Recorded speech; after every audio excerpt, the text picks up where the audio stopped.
A quiet neighborhood, a sunny evening. Two little girls playing just a few feet from home, and then a car slows down. A stranger steps out, and a 5-year-old child is dragged away screaming while witnesses freeze in shock. This is the heartbreaking story of Samantha Renan, a case that shook California, exposed years of overlooked red flags, and inspired a movement that still saves children today. Stanton, California, a small community where children ran freely between courtyards, lived close to their schools, and trusted the neighbors who watched over them. It was the kind of place where parents felt safe, maybe a little too safe. In the Smoke Tree condominium complex lived 5-year-old Samantha Renan, a bright, curious, outspoken little girl with a laugh that filled rooms. She lived with her mother and grandparents, and like any child her age, she loved playing outside. But on July 15, 2002, an ordinary day turned into every parent's worst nightmare. That afternoon, Samantha was playing with her best friend, 6-year-old Sarah. The girls sat in the courtyard, chalk drawings still fresh on the pavement. They giggled, argued, made up, and returned to their board game, the kind of innocent moment adults barely notice. Nearby, Samantha's grandmother stepped inside briefly to grab something. Neighbors were mowing lawns, checking mail, and walking dogs. Nothing seemed strange.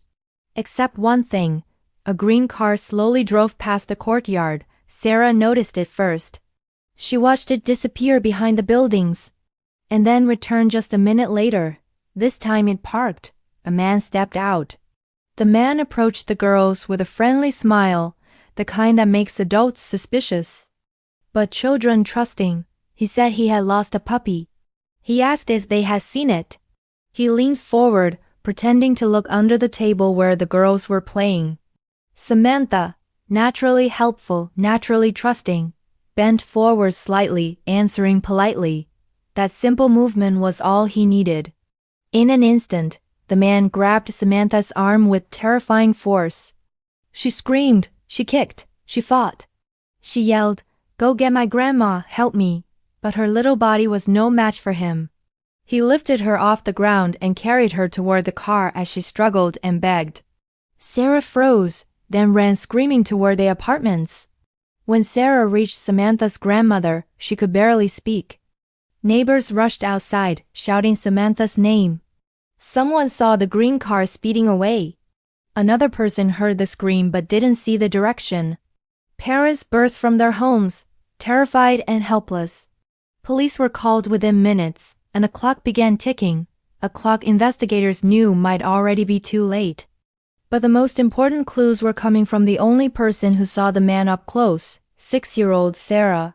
Despite shaking with fear, Sarah gave investigators precise details: the man's hair, his eyes, his clothing, the exact make and color of the car.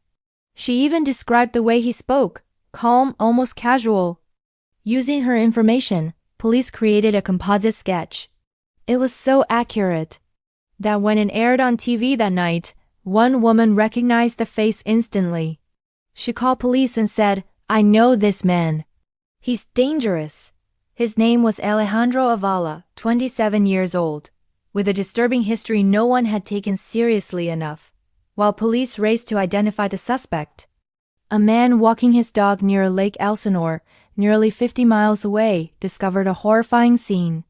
The body of a young girl. Confirmation came quickly. It was Samantha. The announcement broke the entire community. A search that had held on to fragile hope had suddenly become a hunt for a child killer. Once Alejandro Avala was identified, detectives dug into his past. What they found was alarming. Allegations of misconduct involving children. Complaints filed against him in the past. Behavioral red flags reported by coworkers. Instances where he had been questioned, but never charged. There were missed warning signs, repeatedly ignored. And investigators soon discovered overwhelming evidence tying him to the crime. Receipts placed him near the scene. Phone records traced his route. Neighbors recalled seeing his car. And then, the most damning detail, DNA evidence matched him to Samantha. For 4 days, California law enforcement hunted Alejandro. Helicopters scanned highways. Officers searched hotels, gas stations, abandoned areas. Residents were urged to stay indoors. Finally, officers located him hiding at a friend's home. He was arrested without resistance, but the trial would reveal what he refused to admit. In court, the prosecution laid out every detail: his disturbing internet searches, the material found on his computer, his previous accusations, and the scientific evidence linking him to Samantha. The jury took little time to decide. Alejandro Avala was found guilty on all counts: kidnapping, sexual assault, and murder. He was sentenced to death. The courtroom was silent.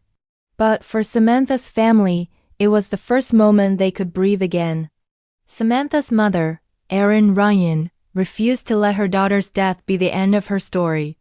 She founded the Joyful Child Foundation, an organization dedicated to teaching children how to recognize danger, training parents and communities, supporting law enforcement, and strengthening child protection laws. Her work helped expand California's Amber Alert system, which has since saved countless children. Samantha's tragedy became a powerful force for change. Her legacy lives on not just in memory, but in every child protected because of her story. Samantha Renan's life was short, but her impact is timeless. Her story is a reminder that danger can hide behind a smile, that communities must stay vigilant, and that one child's legacy can protect thousands. May her memory always shine, and may her story continue to save lives. Thank you for watching.